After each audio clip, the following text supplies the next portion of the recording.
Yo les BG, c'est AD10, j'espère que vous allez bien, moi ça va super. Après le mercato idéal du Bayern Munich, le mercato idéal de Manchester City, le mercato qu'on a fait hier de Manchester United, on s'attaque à Liverpool aujourd'hui, donc je vais faire mon mercato idéal de Liverpool. J'espère que cette vidéo vous plaira, j'espère que cette série vous plaît, n'hésitez pas à le dire dans les commentaires et à me le faire savoir par des likes et des vues et des abonnements. Si cette série vous plaît, c'est le 4e épisode, normalement il devrait en avoir, je pense, peut-être une petite dizaine, je pense. Là, sur ce que j'ai en tête, je pense qu'il me reste celui d'Arsenal, celui de Chelsea, celui du Real Madrid, celui de Barcelone, celui du PSG. Normalement, il en reste 5-6 des mercato idéaux. Donc voilà le 4e épisode. J'espère que cette vidéo vous plaira. N'hésitez pas à vous abonner, à liker la vidéo si ça vous plaît. N'hésitez pas à activer la cloche de notification pour ne pas rater les prochaines vidéos mercato idéaux ou même autres, que ce soit Brawl Stars avec l'event communauté arcade et tout. Donc on est parti. Donc d'abord, comme d'hab, la revue d'effectifs. Donc l'effectif que Liverpool aura en juin 2025 avec tous les retours de prêt et tout ça. Donc c'est Alisson, Mamardashvili et Keller au goal. Gomez, Konaté, Phillips et Kwanzaa en défenseur central vu que Van Dijk est en fin de contrat.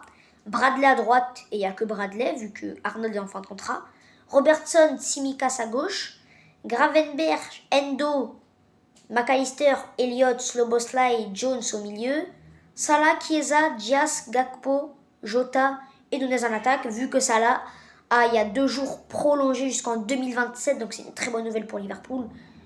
Donc Salah qui est prolongé de 2 ans, donc il sera là l'année prochaine et l'année d'après. Donc je fais 4 ventes sur ce mercato, plus, non même 5 ventes. 5 ventes plus un joueur que je laisse partir libre. Je pense que vous vous en doutez qui c'est. Donc la première vente, Keller, pour 15 millions d'euros. Tout simplement pas parce qu'il est mauvais, c'est un très bon gardien qui pour moi mérite d'être premier gardien titulaire d'un club de première ligue. Mais là, Mamardashvili va revenir de près et va sûrement devenir le gardien numéro 1 à l'avenir.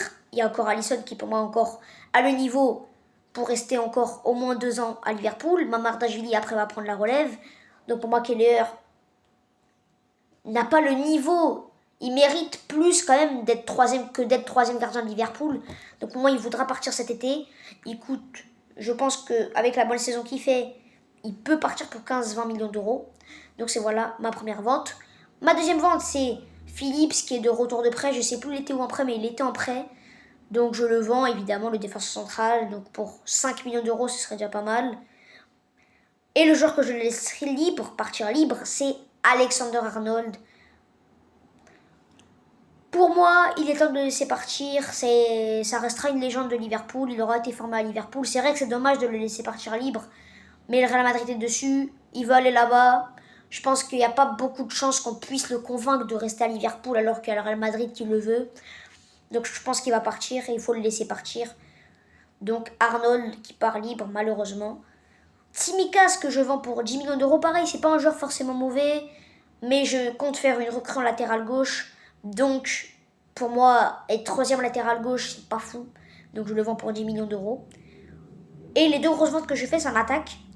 Donc, je vends Darwin Nunez pour 55 millions d'euros. 50-55 millions d'euros. Peut-être que je l'ai un peu surévalué, on va dire 50 millions d'euros. Parce que Darwin Nunez, c'est très compliqué cette saison. Il avait fait une saison dernière assez bonne. Cette année, c'est très compliqué. Il n'est pas titulaire, il marque pas beaucoup de buts, il n'est même pas à 10 buts cette saison je crois. Il rate un pénalty décisif contre le PSG dans la séance de tir au but. Nunez c'est compliqué, c'est un flop à Liverpool malheureusement. Donc je le vends pour 50 millions d'euros. Et je me sépare également de Diogo Jota pour 35 millions d'euros. Ça a été un très bon joueur qui a rendu de fiers services à Liverpool pendant 5 ans. C'est un très bon joueur qui peut jouer à tous les postes de l'attaque. Il est très polyvalent, il est bon, il marque toujours sa petite quinzaine de buts par saison, mais il est beaucoup trop blessé. Je pense que à un moment donné, il faut s'en séparer, il faut en profiter qu'il coûte encore un peu, pas mal d'argent. Je pense que pour 35 millions d'euros, il peut partir. Ce qui nous fait un total d'argent récolté avec toutes nos ventes de 115 millions d'euros. Je me dis qu'avec sûrement Liverpool qui va gagner la Première Ligue, et puis le budget qu'ils vont rajouter, je pense qu'on peut aller aux alentours de 210 millions de budget, je pense. Donc avec 200 millions de budget, on va faire un mercato à 5 recrues. Donc la première, c'est un défenseur central remplaçant concurrence. La deuxième recrue, c'est un défenseur droit remplaçant. La troisième, un défenseur gauche titulaire. Et la quatrième, un ailier droit remplaçant qui pourra prendre la relève de Mohamed Salah après dans 2 ans. Et la cinquième recrue, c'est un numéro 9 en concurrence. Donc déjà au goal, donc du coup je laisse Alisson en numéro 1. Je pense encore pour 1 an ou 2. Je pense qu'il a encore le niveau, on l'a vu contre le PSG. Et le deuxième, c'est Mamardashvili que je mets en numéro 2 pour l'instant, mais dans 1 an ou 2, il pourra venir titulaire. Donc voilà, je mets Alisson et Mamardashvili au goal. Ça fait une paire de goals exceptionnelle. On passe à la défense centrale. Donc, ma défense centrale titulaire, Ibrahima Konaté et Virgil van Dijk. Moi, je prolonge Van Dijk, même s'il a 34 ans. Ça se voit pas. Pour moi, il peut encore être au top niveau pendant 2-3 saisons, vu comment il est encore top physiquement. Et il fait toujours partie des meilleurs défenseurs centraux de Première Ligue et du monde, top 5. Donc, je garde Van Dijk, évidemment, je le prolonge. Donc je garde ma défense centrale titulaire, Konaté, Van Dijk. Je garde Kwanza en remplaçant, super joueur à développer qui est encore très jeune. Je garde Gomez aussi en 5e défenseur central. Et je vais recruter un 3e défenseur central remplaçant qui pourra prendre la relève de Van Dijk plus tard. C'est Huysen, la pépite de Bournemouth que tous les clubs le veulent. Le Real Madrid, le PSG, le Bayern, plein de clubs de Première Ligue sont dessus. Je pense que pour 60 millions d'euros, on peut l'acheter. C'est un super joueur qui a que 19 ans, international espagnol, qui a connu sa première sélection en mars. C'est un super joueur qui est ambidex, qui peut jouer défenseur central droit comme défenseur central gauche. Donc ça fera un très bon remplaçant à Van Dijk. Quand Van Dijk partira dans 2-3 ans, il aura à peine 21-22 ans, donc il sera au top. Il apprendra avec Van Dijk. C'est un super joueur qui est très bon au pied. Il est très grand. Il est très bon au pied, très bon de la tête, très bon à l'interception. Il peut jouer des deux côtés, comme j'ai dit, de la défense centrale. Très jeune. Je pense qu'il faut aller le chercher. À droite maintenant, Connor Bradley, je le garde en titulaire. On l'a vu contre le Real Madrid et encore d'autres grands clubs cette saison qu'il est très très très bon et qui peut déjà être titulaire dans cette équipe de Liverpool. Mais je vais lui chercher quand même une alternative à un remplaçant parce qu'il faut quand même le faire souffler. Il est encore jeune, il a 22 ans je crois. Donc je vais aller chercher une opportunité de marché. C'est Aina, le latéral droit de Nottingham Forest, je crois, qui est libre en juin 2025. Donc c'est un joueur qui est très bon défensivement, qui est grand, qui est robuste, qui est rapide, qui peut rattraper ses adversaires, qui est très bon défensivement, mais qui peut aussi apporter offensivement. Et je pense que pour 0€, on a une belle alternative à Connor Bradley quand on aura besoin de le faire opposer. Il fait une bonne saison à Nottingham Forest, il est libre. C'est une bonne opportunité de marché. Faut foncer dessus. Latéral gauche, Robertson, je le garde en tant que remplaçant. Il commence à être un peu plus vieux, je crois qu'il a 31 ans ou 32, un truc comme ça. Il a encore le niveau pour moi pour jouer à Liverpool, mais pour moi, c'est plus...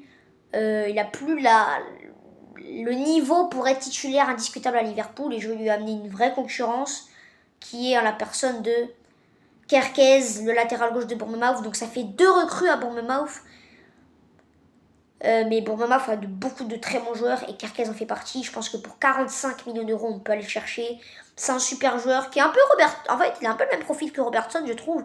Mais il est un peu plus rapide, il est très technique. Il fait de super centres, une qualité de pied exceptionnelle, très technique, qui peut aussi jouer en latéral gauche un peu, qui rentre un peu à l'intérieur, comme Arne Slot aime faire avec Alexander Arnold, par exemple. C'est un très bon latéral parce que Arnold, il aimait bien rentrer au milieu de terrain. Robertson aussi le fait très bien. Kerkez aussi le fait très bien. Il a une très bonne qualité de centre. Il est très bon défensivement. Il tient.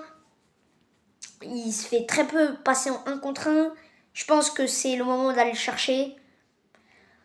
Pour moi, Milos Kerkez, c'est Robertson, mais en plus jeune et un peu plus fort, je trouve, actuellement. Donc Kerkez, super recrue, pour 45 millions d'euros. Au milieu de terrain, je change rien du tout. Pour moi, le milieu de terrain est parfait. Gravenberch et Gravenberch Endo en sentinelle, un très bon titulaire qui fait une super saison. Et Endo en remplaçant, c'est très bien. McAllister et Jones en relayeur, pareil, c'est très très bien. McAllister qui depuis 2 ans est très bon à Liverpool. Jones qui est aussi un bon remplaçant, un joueur qui est formé à Liverpool, qui est bon, qui apporte quand même un petit plus. Et en tant que remplaçant, ça fait très bien le taf. Et en numéro 10, dans ce milieu à 3, Szoboszlai en titulaire a prouvé cette saison qu'il méritait d'être titulaire dans cette équipe de Liverpool. Et Harvey Elliott en remplaçant, c'est très très bien aussi. Encore un joueur qui était formé à Liverpool, qui a beaucoup de talent. Et pour moi, il faut lui donner plus de temps de jeu parce que cette saison, il n'a pas beaucoup de temps de jeu. Donc pour moi, le milieu est parfait. Je change rien du tout. En ailier droit, du coup, on met Salah à prolonger jusqu'en 2027. Donc je le garde en titulaire pendant 2 ans. Et je vais lui chercher quand même une concurrence, un remplaçant quand même, parce qu'il faut qu'il souffle quand même. Il a 32 ans, il va avoir 33. Je vais chercher Johan Bakayoko, l'ailier droit du PSV Eindhoven, belge de 22 ans, qui pour moi, je pense, à 50 millions d'euros, tu peux aller chercher. C'est un super joueur qui est un profil un peu différent. Non, mais Salah, c'est plus un profil qui rentre intérieur, qui est très technique, qui peut enrouler, qui a une très bonne finition et tout. Bakayoko, c'est un profil différent. Lui, il va percuter, il est très très rapide. Il est très bon en dribble, très rapide, il va percuter, il va souvent centrer. Il marque un peu moins de buts, mais il fait beaucoup de passes décisives. Donc pour moi, c'est un profil différent de Mohamed Salah, mais qui est tout aussi bon, je trouve. Et que pour moi, quand Salah partira dans 2 ans, Bakayoko aura à peine 24-25 ans, donc il pourra très bien prendre la relève. Donc pour moi, Johan Bakayoko, c'est une très belle alternative à Mohamed Salah. À gauche, Luis Diaz, je le garde en titulaire, évidemment, il fait une très belle saison. Il est très très bon, il fait beaucoup, il marque beaucoup de buts. Il est très bon dans le pressing, c'est un joueur qui se donne. Il a une bonne qualité technique aussi, même une très bonne qualité technique. Il est très physique. Il est peu blessé cette saison et ça c'est cool. Il est de plus en plus efficace. Il se met de plus en plus au diapason de l'effectif. Donc pour moi, Luis Diaz, évidemment, je le mets en titulaire. Sur le banc, bon, je garde Federico Chiesa. J'y crois, j'espère qu'il va retrouver une bonne condition physique parce qu'on le sait, Federico Chiesa, quand il est au top physiquement, c'est l'un des meilleurs ailiers du monde. Malheureusement, cette saison, il n'a pas été épargné par les blessures. Mais je lui laisserai comme une 2e année. On ne sait jamais. Peut-être qu'il va retrouver une condition physique et tout casser l'année prochaine. Donc je lui laisse comme une 2e saison. Si l'année prochaine, il fait encore une mauvaise saison, il se blesse trop, là, on pourra le vendre. Et en numéro 9, du coup, je mets Gakpo en concurrence. Pour moi, Gakpo, je peux le faire jouer numéro 9. Comme ça, on n'a pas besoin de prendre 2 numéro 9. Donc Gakpo en concurrence avec ma recrue qui va être Gonzalo Ramos, le buteur du PSG pour 40 millions d'euros. Je m'explique pourquoi. Il y a beaucoup d'attaquants au PSG. Le PSG peut aller recruter un numéro 9, que ce soit Gouquerez, que ce soit Osimhen, ou même pas prendre de numéro 9 du tout. On a ce qu'il faut en attaque avec Dembélé qui peut jouer faux 9, Barcola aussi. On a des alternatives, donc je pense que le PSG pourrait, avec 40 millions d'euros, dire oui à une vente de Gonzalo Ramos. Je pense que Gonzalo Ramos se plaît bien au PSG, mais ne dirait pas non à un nouveau challenge, parce qu'il est quand même remplaçant au PSG. Il joue pas non plus énormément. Depuis 2 ans, il n'est pas titulaire au PSG. Il n'a pas réussi à prendre sa place, malheureusement, même s'il est bon quand il joue. Je pense que pour lui, un nouveau challenge en première ligue, où on lui promet beaucoup de temps de jeu et limite commencer en tant que titulaire, je pense que ce serait une bonne option. C'est un buteur qui, pour moi, correspond à la première ligue. Très bon de la tête, très bon en pivot, qui sait libérer les espaces, qui marque dans la surface, un renard de surface, qui marque pied gauche, pied droit de la tête. Il est assez complet. Pour moi, Gonzalo Ramos est un buteur qui peut plaire à Arne Slot, qui peut être compatible avec la première ligue. Et pour moi, avec Salah Luis Diaz à ses côtés, il peut tout casser. Donc ça fait un total de recrues de 195 millions d'euros. On avait un budget de 210 millions, donc on est en positif, encore une fois. Donc, je vais faire un récapitulatif de l'effectif. Donc, au goal, Alisson Amardashvili. Défense centrale, Konaté, Van Dijk en titulaire avec Kwanza, Haysen et Gomez sur le banc. À droite, Bradley, Aina. À gauche, Kerkez, Robertson. Milieu de terrain, Gravenberch, Endo en sentinelle. McAllister, Jones en relayeur. Szoboszlai, Elliott en 10. Ailier droit, Salah, Bakayoko.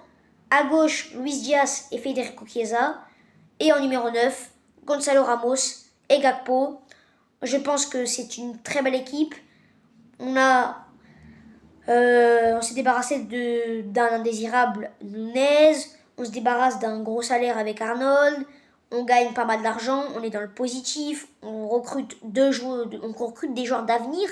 Højsæd qui a 19 ans. Kerkez qui en a 23. Bakayoko qui en a 22. Gonzalo Ramos qui en a 24. On recrute des joueurs jeunes, mais qui pourront être très bons tout de suite et sur la durée. Donc j'espère que ce mercato idéal vous aura plu. N'hésitez pas à me dire, à me donner une note dans les commentaires de ce mercato idéal. On se retrouve normalement demain pour une prochaine vidéo. C'était à 10 les amis. Prenez soin de vous. Ciao.